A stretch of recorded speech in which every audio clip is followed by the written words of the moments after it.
Hi everyone. So let's move on to our next topic, which is thoughts create our emotions. Some people say that you should always trust your emotions. However, some say that the feelings are not right, they are irrational and cannot be trusted. So, what is it? In fact, they are both wrong. Emotions and feelings are neither right nor wrong. They are simply your body's reaction to what you are thinking. Whether you are doing it purposefully or not, your belief system and other unconscious thoughts are happening on autopilot mode every time, and they are the one which causes your emotions. So let's take about an example, something which is making you feel bad. Let's say you don't have something or you are wanting something and you are feeling bad about it. So actually, it is the thought of not having that particular thing is making you unhappy. So in all the cases, it's our thoughts that create our emotions. Sometimes our mind and senses are picking up things from the environment that triggers our emotions, but lot of time it's our mental filter that the situation passes through, which interprets the things, and it causes our emotional reaction to that particular situation.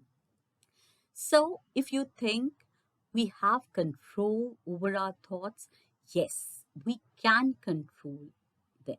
It can be very challenging. It's not that easy. It's a skill, but it can be learned.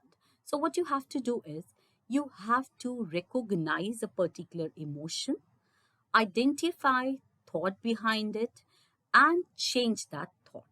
There are two simple ways to do that. First is the distraction. Focus on something else while you are getting any negative thought. Let's say that you are getting a negative thought and you can feel or look at something which is more positive, or you can, it's a simply focusing on something more interesting.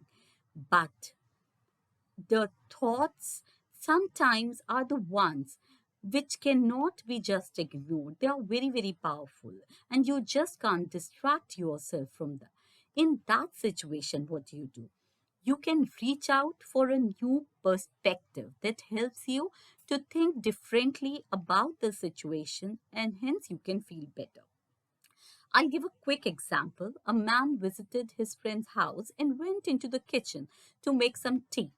But he didn't find a tea kettle, so he poured some water into a glass coffee carafe and placed it on the gas stove and came back to the living room. Once he returned, after a minute or so, he started smelling something is burning, and he quickly went to the kitchen and found that the handle of the carafe had caught fire. He quickly put the fire out. He apologized to his friend, but he was feeling very embarrassed and guilty.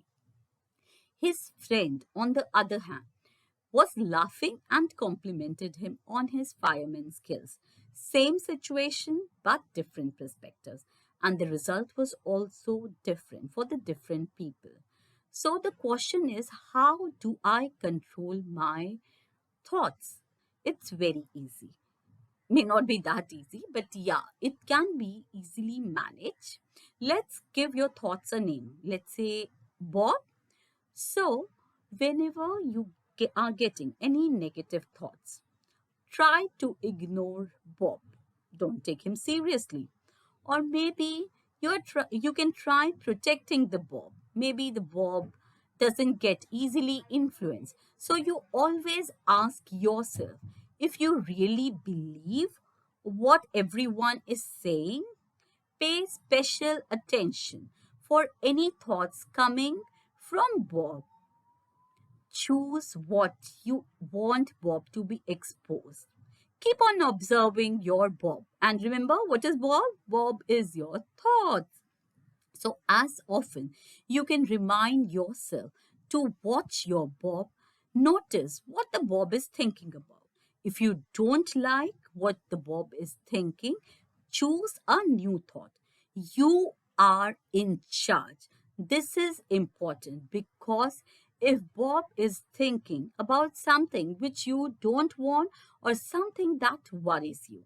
It takes time to get good at controlling your Bob.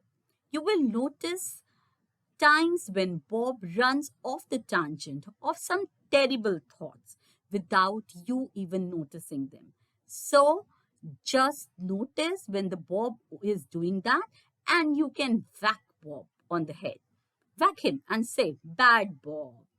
This stops the negative thought, giving you a moment to remember that you have a choice and then pick up something which you have a better feeling of, some good thought.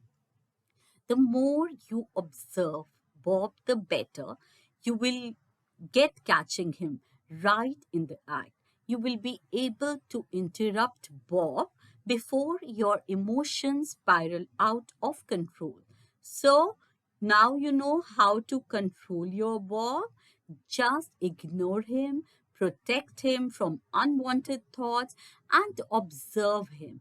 And choose a new thought, and whenever needed, just whack him on his head.